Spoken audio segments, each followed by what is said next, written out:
Hello everyone and welcome to episode 17 of ComposerCast. This is part 2 of our history of video game music, and on this episode we are going to look at the Commodore 64.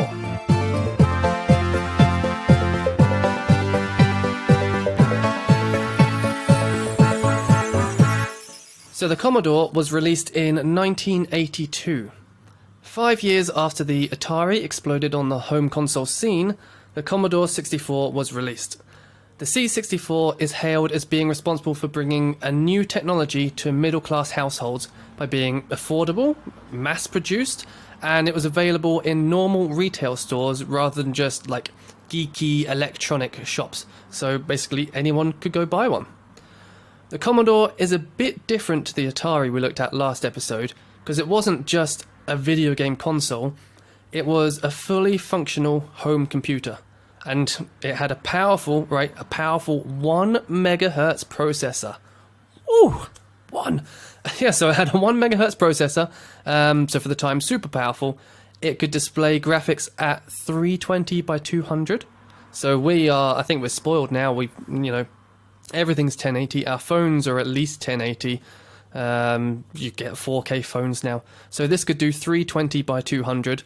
And it got its name from the 64 kilobytes of RAM that it had.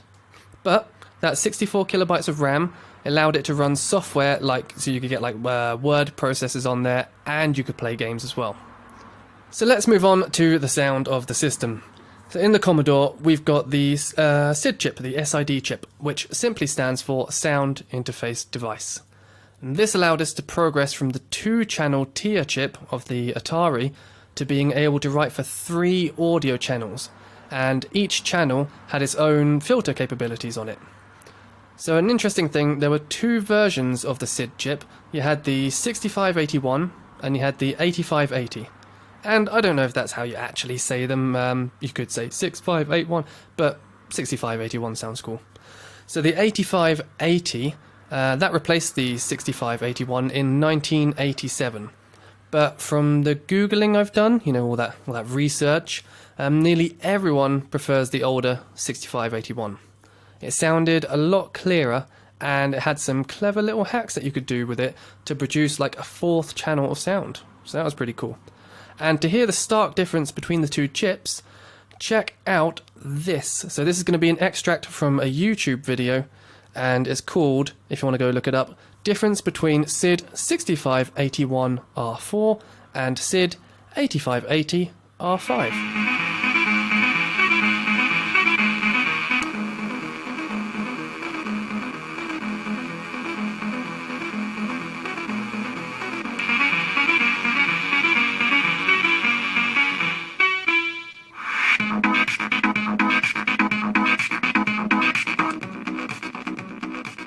Before we get on to writing for this system, let's have a quick listen to a clip of some classic Commodore 64 music tracks. So I've picked this one track. This is awesome for so many reasons. It's a fully realized masterpiece, I think is the only word I can use for it. So it's a masterpiece. It's got different sections, plenty of melody, and it makes the most use out of the 3 channels. So let's play a quick bit of this. So this is from Cybernoid 2, and yeah, I think you'll like this.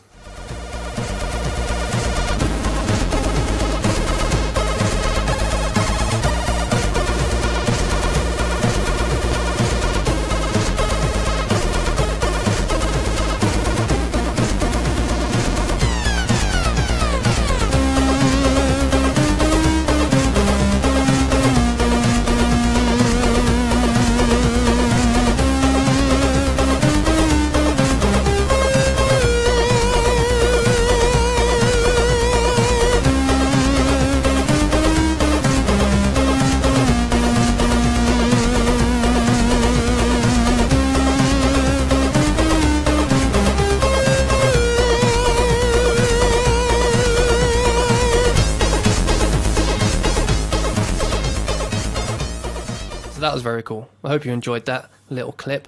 I'll put a link to that video in the description and the one that I talked about before, so you can listen to them both. And I'll also put a link to the playlist on YouTube. It's a huge playlist full of Commodore 64 music for your listening pleasure. Now let's move on to writing for the Commodore. So we've got our 3 channels. So how do we actually write for them? If you want an accurate recreation of the Commodore sound, I definitely recommend checking out a piece of software called Deflemask. So that's D-E-F-E... No, it's not. It's D-E-F-L-E-M-A-S-K. Deflemask. And again, I'll put a link to that in the description. So Deflemask is a tracker, and it's another way of writing and visualizing game music using like a table view, or sort of columns, instead of using your normal DAW. So each column in the table represents a channel on the game system. So for the Commodore, you'll have 3 columns. The instrument is chosen using a single digit, like you pick number 1 for bass or number 2 for snare. And you input the notes using their musical names. So you put like an F sharp and a G and an E, and yeah, you just pop it in like that, nice and easy. So when you play the track back, the program, it runs down the table columns and it plays each row one after the other. And using a tracker like Deflemask, you can accurately like recreate music for gaming systems. So it covered things like you got the Sega Mega Drive, the Sega Master System, Game Boy, NES, Commodore 64, and arcade system. And what's really cool on this, you can even choose what chip you want to use. So you can use that original 6581, or you can choose the 8580 chip. So yeah, that's really cool. Alright, after all of that, I think that covers most of the Commodore 64, covers a bit of history about it, covers the chip, and you've heard some cool examples that I hope you enjoyed. So I will leave you with a piece that I wrote for the Commodore using Deflemask. And as a quick side note, Deflemask is meant to be coming to mobile very soon. There's already videos of it being used in its beta form, so look out for it in the coming weeks, months, I'm not quite sure. It's in development anyway, so I'm really excited for that. Alright, I will leave you with my piece called Train Fight for the Commodore 64.